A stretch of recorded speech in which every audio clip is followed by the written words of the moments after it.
Welcome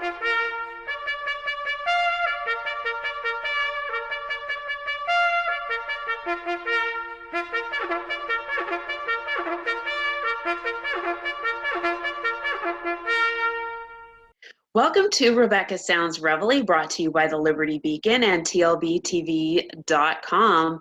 I am super excited to talk to you today about 7 tips that is going to help you protect yourself while you're at home. This is part of the 7 series.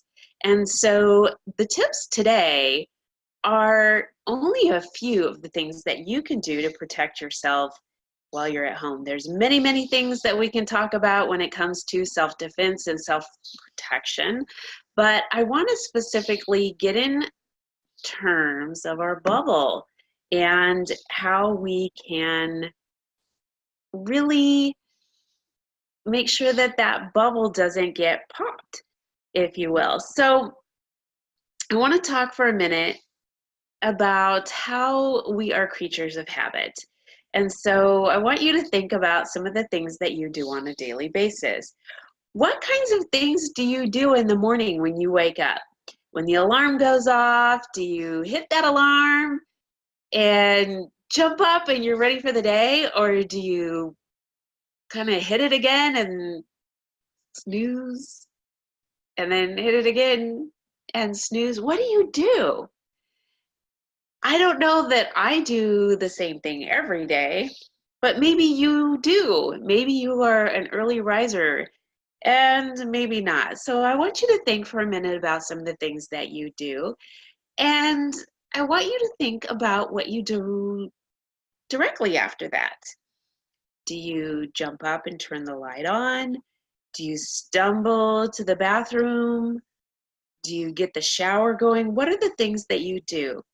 Since we're creatures of habit, oftentimes we do the exact same thing every single day. And this is rather important when it comes to protecting ourselves. I'm going to go on a little further here about some of the other things that we do when it comes to habit in our morning routine. Do you then, after you go to the bathroom and take a shower, or go to the kitchen, or do you go to the kitchen first, get your coffee going, get something to eat, and then go to the shower? You know exactly what you do and what your routine is. We all kind of have one. And those routines help us stay on track with our day. And I do want you to keep a routine, but I'm going to kind of share some things to help you keep your routine, but in a different way, in a way that's going to protect yourself. And so let's talk about some other things. Do you turn the radio on when you're getting ready? What about the television? Do you have a household where you have to get other people up? Kids, breakfast made? What's going on in your house? And then the question is, after that routine is done and it's time to kind of move throughout the day, what do you do next? Do you leave at the exact same time? And many of us do, because we know exactly how long it's going to take for us to get from point A to point B, and that way we are sure to be there on time. Something I learned very early on in life was that 15 minutes early is on time. And that has gotten me by in life very, very well. And I think in many aspects, employers and other places really look at that as kind of the golden rule, being 15 minutes early is on time. Also, it gives you an opportunity to not be stressed out. It can give you an opportunity to, if there's anything in the route that delays you, it gives you that little extra cushion so that you aren't late. And a number of other things. It gives you a de-stressor when you get to wherever you're going and time to look at your emails or social medias, or even, yes, read a book if that is something that you haven't done in a long time. So this is something to think about too. Do you leave your house at the same time every day? And let's look at that on the flip side. Do you get home at the same time every single day? Well, what about when you are at home? And what about before you go to sleep at night? So why are these questions important? Well, they really are, because we value us. I value you. You value your family, your children, and you need to value you too. You're important, and your life is more important than anything else that's going on for lots and lots and lots of reasons. And I want to talk to you a minute about the importance of your life. We live in an age where we can become very easily victimized, and we can become victimized from intentional crimes as well as crimes of opportunity. An intentional crime would be, for example, someone that's entering your home to harm you or somebody that you love. And there could be any number of crimes that are committed within that type of harm, of infliction there. So think about that for a minute. And to do that, the perpetrator would have to be doing some type of stalking on the intended victim, or watching that person's home for any length of time so that they know when the best time to be able to get that person is. So this is really important. These questions I was asking you earlier, this is why they're important. And a crime of opportunity would be something, as an example, where somebody would be wanting to burglarize a house, let's say, or maybe they didn't. They just happen to see a vacant house or what appears to be a vacant house. The door's open and they think, I could go in there and grab something or damage something. But there's some type of crime. It's a crime of opportunity. You may even have, you can think of a million things, I'm sure. So there's a couple of different ways that can go, intentional, non-intentional. Either way, we can become victimized by being in that location when a perpetrator enters the home. And we definitely need to protect ourselves. Now, outside of saying your Second Amendment applies and you have the right to protect yourself in that aspect, I'm going to talk about other things today in other ways. And these are a lot of prevention strategies, really. So let's think about this. And let me further say that no crime, period, is okay. I really shouldn't have to say that, but I'm going to say it anyway. No crime is okay, period. Okay, so here is number one on my tip list. Okay. Never turn lights on and off at the same time in your home, or leave them on for the same duration of time.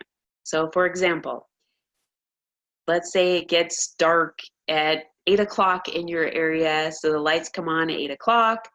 You go to bed at 10 o'clock, so from 8 to 10, your lights are on, period. They're on and off at the same time for the same length of time. People know exactly what's going on in your home at that time. You're up, you're doing something, and lights out, you're in bed. So when does that make you a victim? Probably, if you're like most people, 30 minutes to an hour later, you're asleep, and then there's an opportunity there for that person, or at least in their mind. Your home should really be appearing as a fluid home, meaning that from the outside, it should appear like there is more than one person or more than a couple of people in the home, and that there's things going on in the home. One room is lit up, the next room's lights are going on and off, those kinds of things. And that there really is no indication of where one person is for any length of time, if you will. So what we can assume when we look at a house, that's the living room or that's the kitchen. You can tell sometimes, just by driving by, what area of a house is what, but you definitely want to make it look like different things are going on. Another alternative would be to have every single light on in the house, but that doesn't show that there's movement in the house. So, so that's a thought to remember. You really want it to be fluid. Okay, so what happens when the house appears fluid? Well, in the perpetrator's mind, one, you reduce the element of surprise on the person if they're trying to enter in one particular area, because that means they don't know when someone's coming or going into that particular area of the home. So you reduce that element of surprise. You can place timers if you don't want to get up or you're not mobile enough to get up and turn lights on and off in different areas. You can get timers. Some of the timers can be placed so that they go off at different times. You can put the little mechanisms in the slot so that the duration also is different.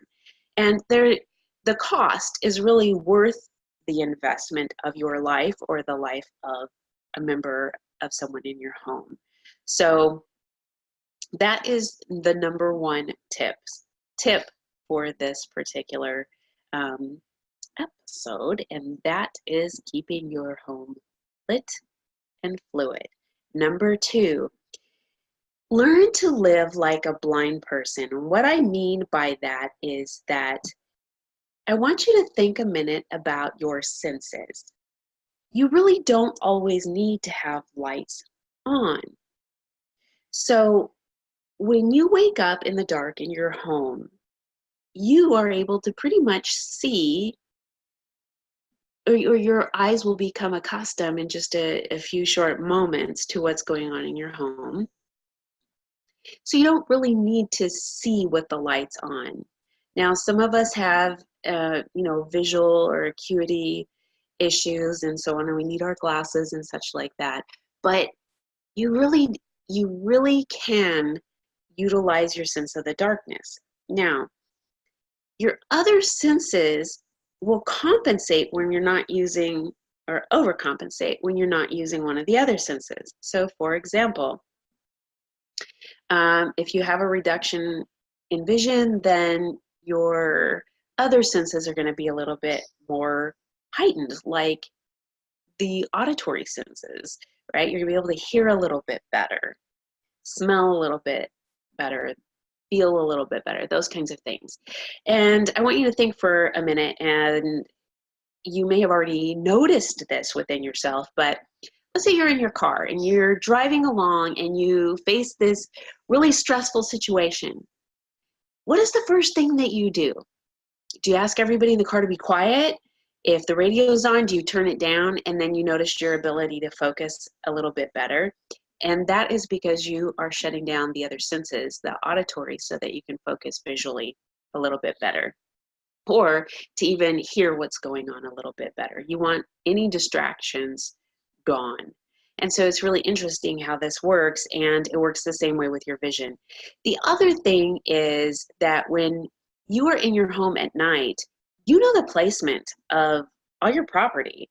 You know where your bed is, your dresser is, if you've set a purse on the floor, if you've set a brick in the middle of the floor, whatever the case is. And sometimes, yes, we do stub our toe or whatever, but for the most part, we do know where the placement or the arrangement of our property is within our home. And so it would be easier for us to get around our home in the dark than it will be for someone else. And so lights off when you're getting up in the morning is great for someone not to be able to detect where you are at in your house, especially in the morning hours. So with that, and going back to what I asked you in the beginning of the episode, is that, what do you do when you get up in the morning? Do you go directly, to the bathroom? What do you do? And one of the things to do living like a blind person would be to learn to shower and do hygienic things in the dark. And this is great because you definitely don't want to be in a vulnerable position if someone were to actually gain entry into your home. Now, if you are shaving, that's great because you have a razor in your hand, but in all reality, you want to be in the best position possible in the event that you have to face someone and protect yourself. And so one of the things to do is not let them know where you are in your home. And so showering in the dark is one of those things. Any type of light can be seen from a very, very long way away, believe it or not.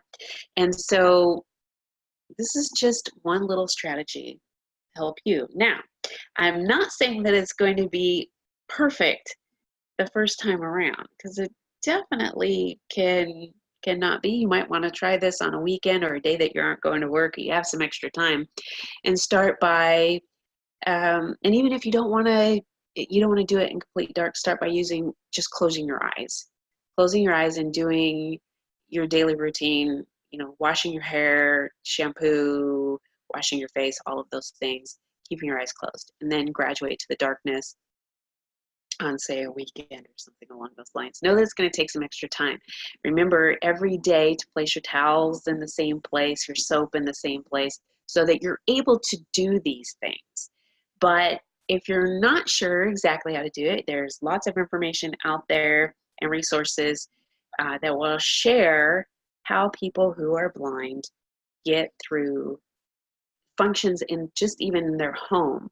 And this is great to know, for personal benefit too. In the event if something were to ever happen to you, you have a skill already set in.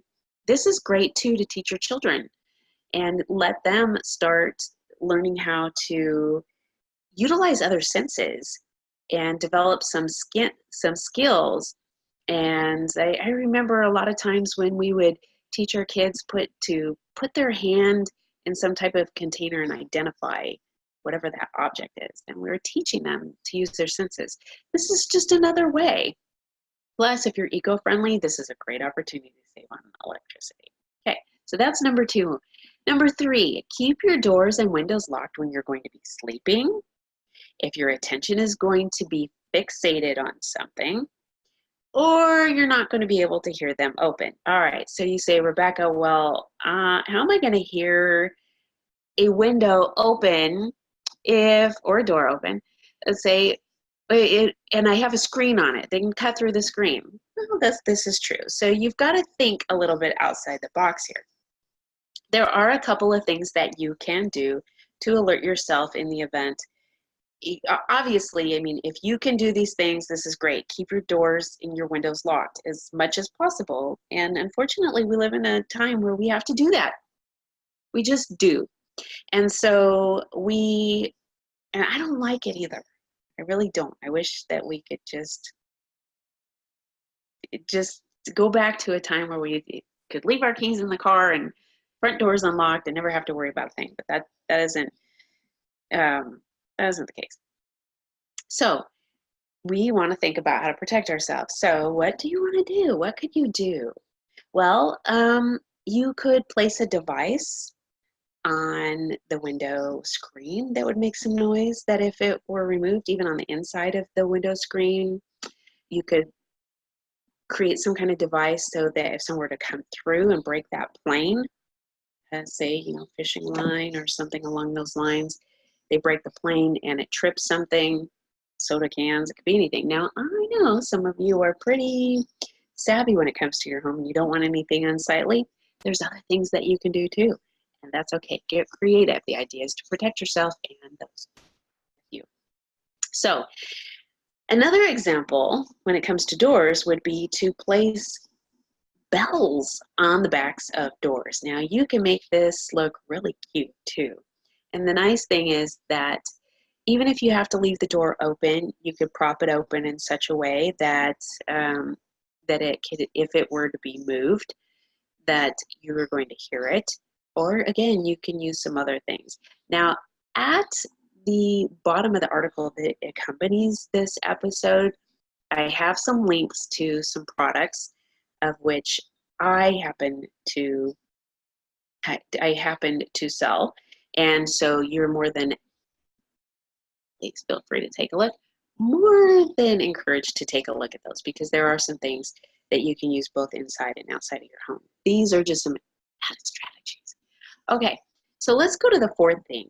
Now, this is really interesting because a lot of people have a hard time sleeping. We live in this stress-filled world, and oftentimes you're going to hear that white noise or pink noise or brown noise or static noise helps people sleep, and it also helps babies sleep. Well, here's something really interesting. It also lets people know that you're asleep. So if it's turned up loud enough and someone can hear outside your window, then that's a vulnerability, right? So you can do things like get double pane windows, maybe they even have triple pane windows that you can get, whatever the case may be, to reduce the sound going on outside. But if this is just not the case for you, you don't normally leave it on just for that particular reason, but you do happen to like going to sleep with the television on, and then it kind of goes into a time, this like timer thing where it goes off and then it's in static mode.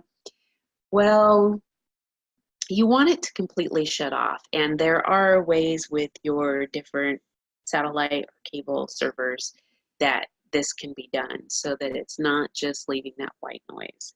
So those are some things to think about, putting it on a timer as well. And if you're running off an analog and it would somehow at 2 a.m. or 3 a.m. when there's no programming that's being broadcast and it does go to that satellite, you can use one of the timers that you would for your light. Same thing, plug it in, and that can be used to shut the TV on and off. Now, with that said, you can also have older TV devices, even newer ones, on these timers set up throughout the house to make a sound like there's people in different rooms. Okay, number 5, if you live in a 2-story house, this is kind of a dual purpose protection, and that is having a rollout fire escape ladder. And so what's really important about this is it will protect you in the event of, well, it should protect you in the event of a fire, right?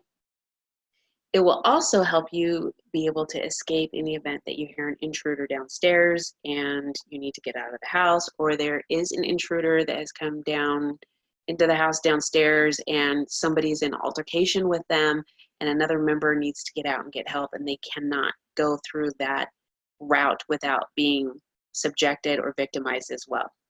So fire escape ladder, just uses a number of different purposes, useful for a number of different purposes.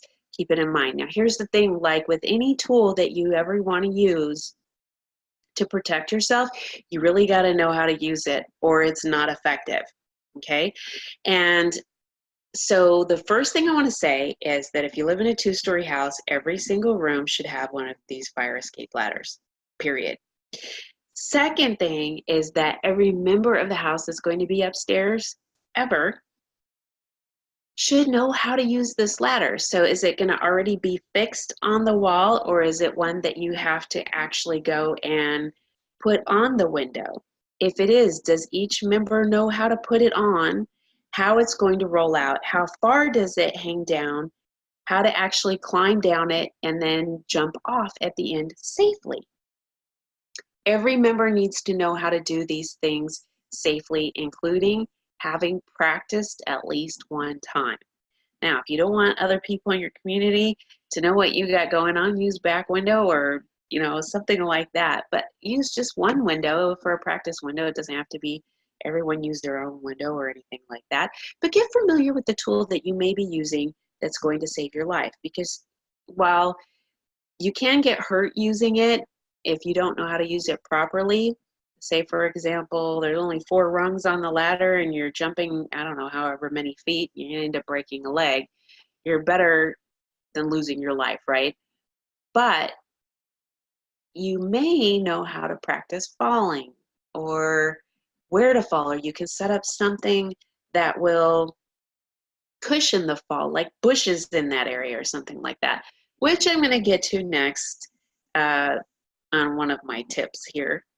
Not directly next, but the next thing I'm going to talk about is keeping old cell phones in the house. Now, this is tip number 6, keeping old cell phones around. A lot of people think, I need to get rid of these things. In fact, there's places that are doing buybacks for these, and they're like, okay, I could use the money. I'm going to send my old cell phone.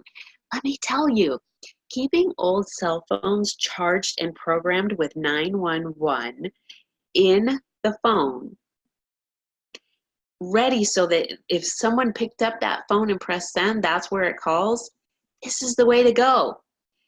And what's interesting is that you do not have to have a monthly service connection to any carrier or monthly service plan, because cell phones dial 911 even when they're not contracted with anybody. So if you keep these strategically located around your house, even if someone were to assume that they've got your phone, say you have an iPhone now, and they grabbed that phone and you went to another area of the house and you're able to get in and lock inside of a hall closet, let's say, and here you have this old flip phone. You just press send and it goes to 911. Boom, you have someone that's going dispatch the local fire or law enforcement area, or person in your area that's going to be able to send some help. So super important to keep those handy around the house. You can place them strategically so that if you really need help, you can get it. So this is a really, really kind of cool thing to think about, those old phones. Now, number 7, keep motion lights activated. This is going to go back to the shrub thing a minute ago here in a second, and that is the perimeter of your property is really your first line of defense before anything else. And that is because people assess your property. So where are the dark areas of your property that they can walk to and not be seen in the dark by anybody outside? You know, your neighbors, so on and so forth. So you want as much visibility with lighting on your property as possible without, of course, offending your neighbors. So you can have motion activated lights, and you can use solar lights in shadowed areas such as where there is small shrubbery but would cause a shadow effect. The solar lighting might just brighten up and, you know, make your property look a little bit nicer. But in the same respect, it's being a lot more secure for you. And the shadows, the motion sensor lighting is lighting up the shadows if somebody happens to cross a certain radius there. Most people who are perpetrators of crimes do not want to be seen. So this is really, really important. These 7 tips I want you to think about. I know there's so many more, and I could probably do a ton more episodes on this alone, just in your home. But I want you to get in the habit of thinking about protecting yourself just with these. Just start with these. Start with the lighting. Start with doing things differently in terms of doing things differently. This is going to be the start and probably your best asset in self-protection. And here is just a little bonus tip for you. If at all possible, park your car in the garage. Don't park it facing forward, park it facing backwards. If you have to park your car in the driveway, do park it in facing backwards, back in. Don't always park your vehicle on the left side of the driveway, park it sometimes on the right side of the driveway. Do things different. You don't want people to predict your behavior. And so when you're predictable, people really are able to know when you're home and when you're vulnerable. And we really don't want that. Sometimes park on the street. Sometimes park across the street or a couple doors down and throw people off. Do things in a different way. And what you want to do is always think about having the best possible, quick and safe access to leave a scene or an area, I should say, your home or whatever, in the event of an emergency. So, and also, if you're thinking about safety tips here, right, on this bonus tip, in the event that you had to jumpstart the battery on your car, if your car's backed in, somebody can pull in forward and actually the cables will go a lot easier from one battery to the other, because the cables usually that we get in our cars to jumpstart cars are not like the ones that you get at the tow company where they're like 29,000 feet long. Ours are usually pretty short. So front to front, nose to nose on vehicles work a whole lot better. So lots of things that you can do to protect yourself. I'm hoping that these things give you an opportunity to really think about and give you more ideas. Think about the things that you're currently doing and do help keep you safe. If you'd like to share more tips with me, feel free. Send them my way because I'd like to help others and keep us all safe, secure, happy, healthy, all of those things. I really do appreciate you taking the time to watch the episode today, and I'm really excited to also hear any feedback that you have about some of these tips and how they have worked for you.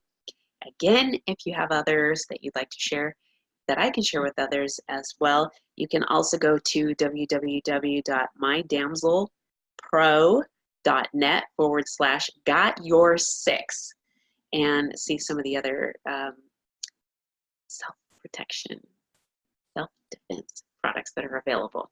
Thanks for watching so much. This has been, again, brought to you by the Liberty Beacon and TLBTV.com.